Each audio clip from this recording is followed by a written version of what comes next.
Assalamualaikum warahmatullahi wabarakatuh. Saya Jila Priska Silvianti dari Prodi S1 Keperawatan. Kali ini saya akan membahas tentang proses kehamilan dari awal hingga akhir. Selamat menyaksikan.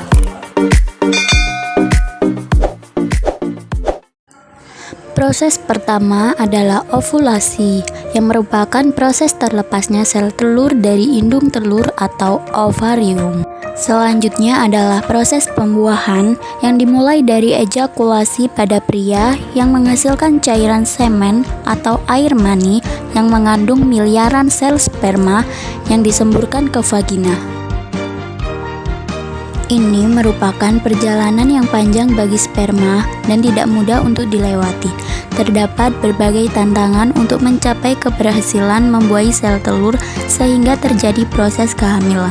Tantangan pertama yaitu lingkungan asam pada vagina yang membuat sperma tidak mampu hidup lama di vagina dan akhirnya mati. Dan tantangan kedua yaitu lendir serviks. Hanya sperma dengan kemampuan berenang paling kuat yang dapat menembus lendir serviks ini.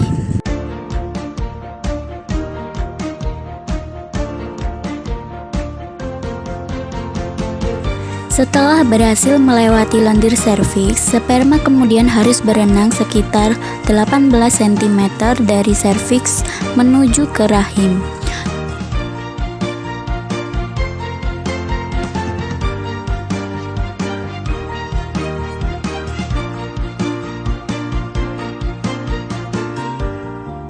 Kemudian, sperma menuju ke tuba falopi untuk mencapai sel telur. Pada tahap ini, sperma bisa terjebak ke tuba falopi yang salah, atau bahkan bisa mati di tengah pencariannya. Rata-rata, sperma mampu berjalan sepanjang 2,5 cm setiap 15 menit. Sperma yang mampu berenang sangat cepat mungkin mampu bertemu dengan sel telur dalam waktu 45 menit. Namun, jika pergerakannya lambat, maka dapat memakan waktu hingga 12 jam.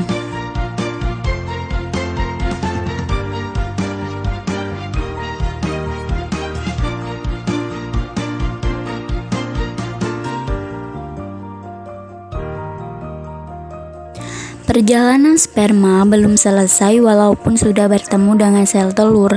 Satu telur mungkin bisa didekati oleh ratusan sperma.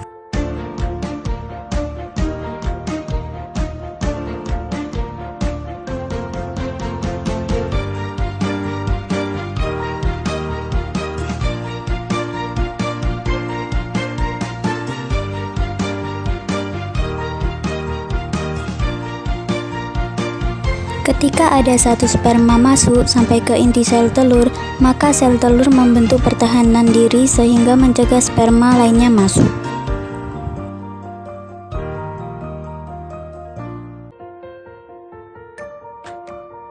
Apabila sperma sudah berhasil bertemu dengan sel telur, maka di tahap inilah proses pembuahan berlanjut menjadi kehamilan.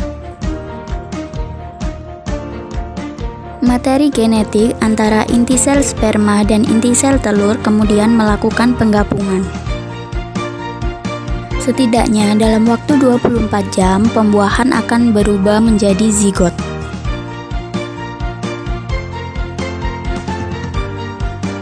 Lalu zigot ini aktif membelah menjadi 2, 4, dan seterusnya. Kemudian zigot ini bergerak menuju ke rahim.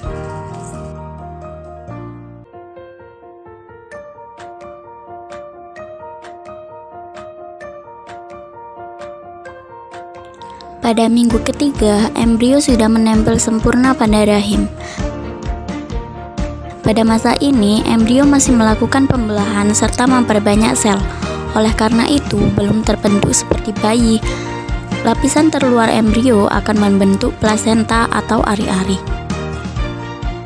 Ukuran embrio pada minggu ketiga masih sangat kecil, yaitu kira-kira sebesar 1,5 mm. Pada minggu keempat, jantung mulai terbentuk dan mulai berfungsi, dan ukuran embrio membesar dari usia sebelumnya. Pada minggu kelima, tangan bayi sudah mulai tumbuh, tapi tanpa jari-jari. Struktur dasar otak dan sistem saraf sudah terbentuk. Ukuran janin kira-kira sebesar 7 mm. Pada minggu ke-6, ukuran embrio sudah sebesar kacang polong, kaki sudah mulai tumbuh namun jari-jari kaki belum terbentuk. Sistem pencernaan baru akan terbentuk, sedangkan bibir atas dan langit-langit mulut sudah terbentuk. Dan terlihat mata sudah mulai berkembang. Memasuki minggu ke-7, ukuran embrio sudah sebesar 1,9 mm. Pada tahap ini, paru-paru baru akan terbentuk, jari-jari sudah mulai terlihat, dan otot serta sistem saraf sudah mulai berfungsi dengan baik. Pada minggu ke-8, embrio sudah bisa disebut janin karena sudah memiliki bentuk seperti manusia. Kelopak mata dan hidung mulai terbentuk pada minggu ini. Pada minggu ke-9, wajah pada janin sudah jelas terbentuk. Mata lebih besar dan berwarna.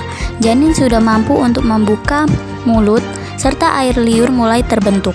Janin usia 9 minggu kira-kira berukuran 5,5 cm. Minggu ke-10, janin masih memiliki kepala yang lebih besar dari ukuran badannya. Jantung sudah bekerja sempurna dan berdetak 150 kali per menit. Sel tulang pertama kali terbentuk, menggantikan tulang rawan yang sudah dibentuk. Minggu ke-11, tulang wajah sudah terbentuk, kelopak mata masih tertutup dan tidak akan terbuka pada minggu ke depan. Kuku sudah mulai terbentuk pada minggu ini, dan janin sudah bisa menelan dan mengeluarkan urin. Pada minggu ke-12, tulang-tulang rawan berubah menjadi tulang keras. Pada minggu 13-17, berat janin sebesar 57-13 gram dan panjangnya sekitar 10-13 cm. Pada minggu ke-16, janin sudah bisa dilihat jenis kelaminnya. Rambut-rambut halus di kepala sudah mulai tumbuh. Pada usia 18-22 minggu, ukuran janin sekitar 25-28 cm dan berat 227-454 gram. Janin sudah bisa mendengar dan memiliki respon gerakan, dan kelenjar minyak sudah mulai bekerja. Pada minggu ke-23-26, pankreas janin sudah bekerja efektif dan paru-paru semakin matang. Bulu mata dan alis sudah mulai terlihat. Pada minggu ke-26, janin bisa menghirup dan mengeluarkan cairan. Minggu ke-27-31, sistem pada tubuh semakin matang dan terus berkembang hingga lahir nanti. Pada minggu ke-32-36, gerakan pada janin semakin aktif. Saat itu kulit janin berwarna pink dan halus. Memiliki berat sekitar 1,8 sampai 2,3 gram dan memiliki panjang 41 sampai 43 cm. Dan sistem saraf pusat dan paru-paru semakin matang. Janin akan turun ke area panggul pada usia kehamilan pekan ke-36 seiring hari persalinan. Pada minggu ke-37-40 atau minggu terakhir dalam kehamilan, janin memiliki berat sebesar 2,7 sampai 3,6 gram dan memiliki panjang 46 cm. Dan pada usia ke-40 minggu, bayi siap untuk dilahirkan.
这一次我真的睡着了。